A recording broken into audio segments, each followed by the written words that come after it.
राष्ट्रपति पद के लिए चुनाव संपन्न हो गया है, लेकिन जो रिपोर्ट आ रही है द्रौपदी मुर्मू जी उनका राष्ट्रपति बनना तय माना जा रहा है। हालांकि ये खबरें पहले से थी, क्योंकि जिस तरह से एनडीए के गठबंधन सामने आए थे उन्हीं की वजह से यह लग रहा था कि द्रौपदी मुर्मू के पक्ष में जो 27 दल उनका समर्थन है, वहां दूसरी तरफ अगर देखें तो यशवंत सिन्हा को मात्र 14 दलों का गठबंधन का समर्थन था।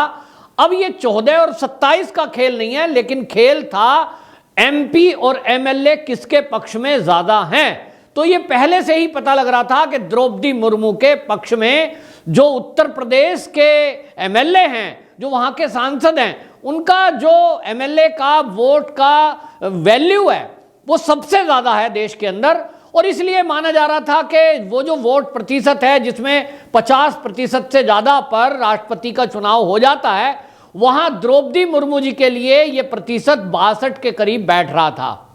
लेकिन जैसे ही सुबह से राष्ट्रपति पद के लिए वोटों का पड़ना शुरू हुआ, तो मुझे लगता है कि जो अन्य पार्टी के जो एनडीए में शामिल नहीं थे और जिन्होंने एनडीए को यानी द्रौपदी मुर्मू के लिए वोट देने के लिए घोषणा नहीं करी थी, ऐसे कुछ दलों के विधायकों ने भी अंतरात्मा की आवाज पर द्रौपदी मुर्मू के पक्ष में वोट दिया, जिसमें समाजवादी पार्टी, कांग्रेस और एनसीपी के विधायक शामिल हैं। अलग अलग प्रदेशों से जो विधायक हैं उनके बारे में ये खबरें आई और ये क्रॉस वोटिंग होती रही। ये जो हुआ है, उन विधायकों से जब पत्रकारों ने बातचीत की कि भाई कांग्रेस के आप विधायक हैं, कांग्रेस ने तो द्रौपदी मुर्मू का विरोध किया है और उन्होंने घोषणा की है कि हम यशवंत सिन्हा के पक्ष में वोट करेंगे, तो आपने वोट द्रौपदी मुर्मू को क्यों दिया? तो उन विधायकों का जवाब बड़ा मजेदार था। उन्होंने कहा, हमने अपनी अंतरात्मा की आवाज पे किया है। हमको लगता है कि द्रौपदी मुर्मू जो कि एक आदिवासी हैं और एक महिला हैं, इनको वोट देकर आगे बढ़ाना चाहिए, क्योंकि देश में ऐसा पहली बार हो रहा है कि कोई ऐसा आदिवासी जनजाति से एक महिला को आगे बढ़ाया जा रहा है। तो हमको लगा कि ये सच्चा एक चुनाव है। और इसके लिए आपको यह भी बता दूं कि द्रौपदी मुर्मू का एक भी बयान इसको लेकर नहीं आया कि आप मेरे पक्ष में वोट करिए, मैं राष्ट्रपति बनूंगी तो ऐसा करूंगी वैसा करूंगी। क्योंकि हम देखते भी हैं कि राष्ट्रपति का जो काम है हमारे देश में, वो ज्यादातर मुंह से नहीं, जुबान से नहीं, कलम से किया जाता है और उसकी कलम में ताकत होती है। अब से पहले जितने भी राष्ट्रपति चुनाव हुए हैं, क्या हमने कभी उसमें ऐसे राष्ट्रपति पद के उम्मीदवारों को टीवी पर या मीडिया में आकर प्रेस कॉन्फ्रेंस करके वोट मांगते हुए सुना है? नहीं सुना, मैंने तो नहीं सुना। लेकिन यशवंत सिन्हा लगातार इस बात को कह रहे थे कि हमको अंतरात्मा की आवाज सुननी चाहिए और एक रबर स्टैंप का चुनाव नहीं करना है। हमको ऐसा राष्ट्रपति चाहिए जो संविधान की रक्षा कर सके। अब सवाल यह था कि यशवंत सिन्हा क्या ये कहना चाह रहे थे कि जो द्रौपदी मुर्मू होगी राष्ट्रपति, या जो अब के पहले के राष्ट्रपति हुए हैं, चाहे वो किसी भी दल के रहे हों, क्या उन्होंने संविधान की रक्षा नहीं की है? संविधान की रक्षा करने के लिए क्या कुछ अलग से कानून, नियम, कायदा लगाना पड़ेगा? लेकिन यहां आप देखें, तेजस्वी जो यादव है, उसने तो एक कदम आगे बढ़कर द्रौपदी मुर्मू जी का अपमान ही कर दिया। उन्होंने कह दिया ये तो मूर्ति है, ये तो बोलती ही नहीं है। तो इस तरह के अपमान कहे। अब ऐसे में द्रौपदी मुर्मू अब अपने कर्तव्यों से, अपने कर्म से, अपनी कलम से और अपनी बुद्धिमत्ता से आप देखेंगे कि आने वाले समय में निर्णय करेंगी, क्योंकि वो पहली बार कोई राजनीति में आई हैं। अभी ताजा अभी केवल 1 महीने पहले उनको लॉन्च किया गया है। उनको कोई समझ नहीं है। वो एक आदिवासी महिला है तो इसका मतलब वो अंगूठा टेक हैं या उनको संसार का कुछ ज्ञान नहीं है, ऐसा तो नहीं है। वो एक अध्यापिका रही हैं, लंबे समय तक समाज सेविका रही हैं और उन्होंने बाकायदा मंत्रालय संभाला है, वो राज्यपाल रही हैं। तो कोई अगर इस तरह के सवाल उठा रहा है तो बेवकूफी भरा है सवाल उसका। और इसलिए आपको बताऊं कि जो क्रॉस वोटिंग हुई है, इसको मैं ये मानता हूं कि यशवंत सिन्हा की बात कुछ उन लोगों ने सुनी है जिनके दलों ने ये घोषणा की थी कि वो यशवंत सिन्हा को वोट करें, लेकिन उन पार्टियों के विधायकों ने अपनी अंतरात्मा की आवाज सुनी और यशवंत सिन्हा की बात सुनी, क्योंकि यशवंत सिन्हा कह रहे थे लगातार कि जो देश के विधायक हैं, जो सांसद हैं, वो चाहे किसी भी दल के हैं, वो अपनी अंतरात्मा की आवाज सुने, व्हीप पर ध्यान ना दें। वो कल भी समझा रहे थे कि व्हीप का इस पे तो लागू होता नहीं है, तो मैं कहूंगा सभी विधायक सांसद से कि वो व्हीप की चिंता ना करें, उनके खिलाफ कुछ कार्रवाई तो होगी नहीं, अंतरात्मा की आवाज सुने। तो द्रौपदी मुर्मू जी ने तो शायद वोट के लिए कुछ कहा नहीं है, ये बात अलग है कि वो हर राज्यों में जा जाकर वहां के विधायकों से, सांसदों से मिली हैं। वो उत्तर प्रदेश भी गई, हमने देखा, वो महाराष्ट्र भी गई, और जिनसे उनको वोट के लिए अपेक्षा थी उनको वो बोल के आई हैं। और जो वोट देने के लिए पहले ही मना कर रहा है, जो विरोध कर रहा है, जो दल उनको मूर्ति बता रहा है, जो दल उनको रबर स्टैंप बता रहा है, उनसे वो क्या बात करती। तो आखिरकार ये जो वोट पड़ी है, इसमें यह तय हुआ कि कुछ विधायकों ने क्रॉस वोटिंग की है। पार्टी का जो बातचीत थी, पार्टी ने जो दल ने तय किया था उसको नहीं माना है। और मैं फिर कहूंगा कि उन्होंने अपनी अंतरात्मा की आवाज जो सुनी है, वो यशवंत सिन्हा की बात सुनकर उन्होंने द्रौपदी मुर्मू के पक्ष में वोट कर दिया। वो बाकायदा वो बताया भी है। तो आपको बताएं, ये खबरें जो आई हैं क्रॉस वोटिंग की, ये आई गुजरात से और झारखंड से। वहां एनसीपी के, गुजरात के एनसीपी के विधायक हैं कांधल एस जडेजा, उन्होंने वोट किया द्रौपदी मुर्मू के लिए। वहीं झारखंड से जो एनसीपी के कमलेश सिंह है, उन्होंने भी द्रौपदी मुर्मू को वोट दिया। यहां तक कि आपको बता दूं कि जो दोनों ये एनसीपी के विधायक हैं, ये जब मीडिया से मिले तो इन्होंने कहा हमने अपनी अंतरात्मा की आवाज से ये सुना। और आपको बता दूं, जो झारखंड के कमलेश सिंह हैं, झारखंड से तो क्योंकि वहां आदिवासी एरिया बहुत है, ऐसे सभी विधायकों को वोट करना ही चाहिए था कि पहली बार देश के इतिहास में कोई आदिवासी जनजाति से एक व्यक्ति, महिला तो बाद में देखिए, व्यक्ति को ये आगे बढ़ाया जा रहा है इतने देश के सर्वोच्च पद के लिए। तो लेकिन दोनों नेताओं ने कहा कि हमारी एनसीपी पार्टी जो है वो तो मना कर रही थी, लेकिन हमने वोट किया अपनी अंतरात्मा की आवाज पर। इसी तरह गुजरात से भारतीय ट्राइबल पार्टी, अब देखिए नाम है ट्राइबल पार्टी, लेकिन वो क्यों ना वोट करे, तो उन्होंने मना कर दिया था। लेकिन जो उनके छोटू भाई वासवा है, छोटू भाई वसावा ने द्रौपदी मुर्मू के पक्ष में वोट किया है। हालांकि उनकी पार्टी ने ये यशवंत सिन्हा का साथ देने के लिए कहा था। इसी तरह से आप देखिए समाजवादी पार्टी, उत्तर प्रदेश में समाजवादी पार्टी, अखिलेश यादव उनके प्रमुख हैं, और उन्होंने तय किया था कि हम यशवंत सिन्हा को वोट करेंगे।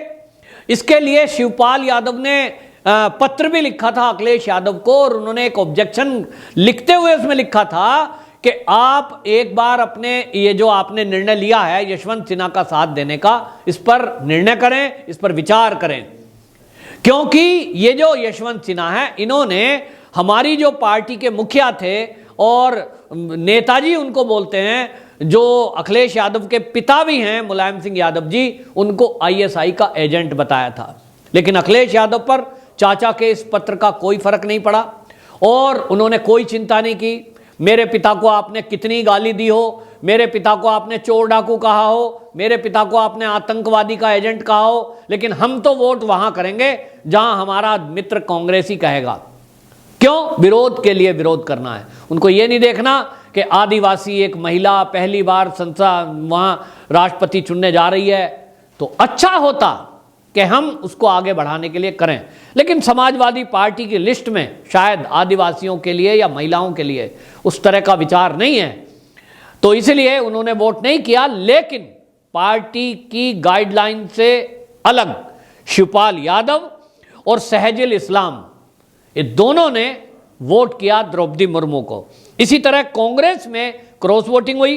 कांग्रेस में उड़ीसा में मोहम्मद मुकीम और झारखंड के एक विधायक ने भी पार्टी के जो गाइडलाइन थी उसके अलावा, क्योंकि सारी कांग्रेस ने वो जो वोट किया है वो यशवंत सिन्हा को किया, लेकिन इन दोनों ने अपना वोट द्रौपदी मुर्मू को दिया। इसी तरह हरियाणा में आपको बताएं वो राज्य मंत्री भी रहे, राज्यसभा में भी उन्होंने, जो राज्यसभा का चुनाव हुआ था उसमें भी भारतीय जनता पार्टी के कैंडिडेट को वोट दिया था, कुलदीप बिश्नोई।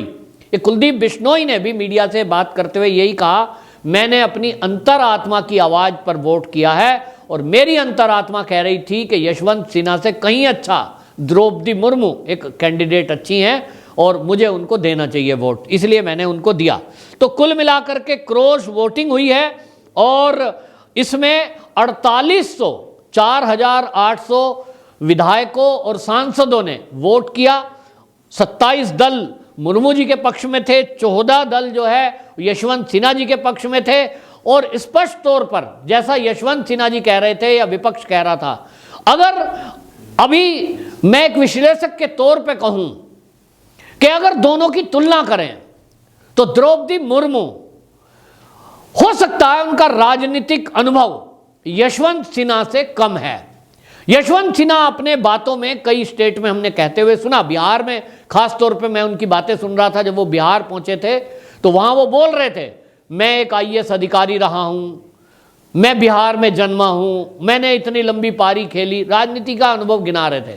ठीक है, आप हो सकता है कहीं एजुकेशन में द्रौपदी मुर्मू से कहीं अधिक हैं, राजनीति में भी आपका अनुभव द्रौपदी मुर्मू से ज्यादा हो सकता है, लेकिन द्रौपदी मुर्मू के जो विचार हैं, जो इनका हृदय है, जो उनके कर्म अभी तक के हैं, अगर आप उनको देखेंगे, एक महिला मंदिर में जाकर झाड़ू लगाती है, एक महिला आदिवासी बालिकाओं के लिए, लड़कियों के लिए, पढ़ाई के लिए अपनी पढ़ाई का पैसा नहीं लेती है, मतलब टीचर का काम किया लेकिन वेतन नहीं ले रही है, क्योंकि उनको लगता है कि जो जंगलों में रहने वाले परिवार हैं उनके पास तो देने के लिए कुछ है नहीं, अगर फीस तय कर दी गई तो वो स्कूल भेजेंगे ही नहीं। और उन्होंने तय किया कि ठीक है, मुझे, मेरा काम है केवल आदिवासी बच्चियों को आगे बढ़ाना, पढ़ाना लिखाना, तो अपनी जेब से उनको पेन पेंसिल ले जा करके देना, किताबें देना। ऐसा क्या यशवंत सिन्हा जी ने किया है? समाज के दर्द के लिए, समाज की सेवा के लिए क्या उन्होंने अपने जीवन में कुछ इस तरह के काम किए हैं? यशवंत सिन्हा जी ने ऐसा कुछ नहीं बताया द्रौपदी मुर्मू जी ने भी नहीं है।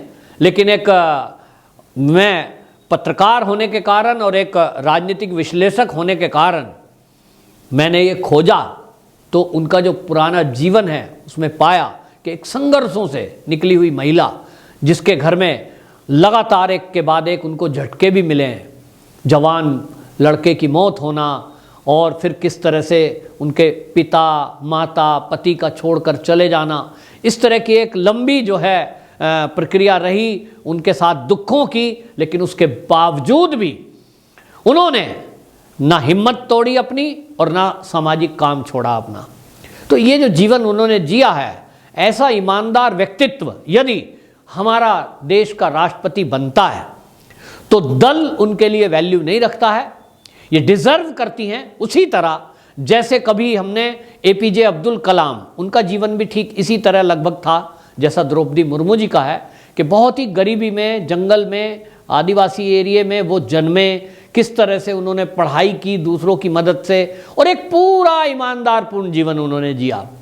तो द्रौपदी मुर्मू उसी तरह का व्यक्तित्व हैं और वो अगर अब देश की राष्ट्रपति बनने जा ही रही हैं तो मैं कहता हूं कि 21 तारीख को जो रिजल्ट आएगा वो निश्चित रूप से द्रौपदी मुर्मू ही राष्ट्रपति घोषित होंगी।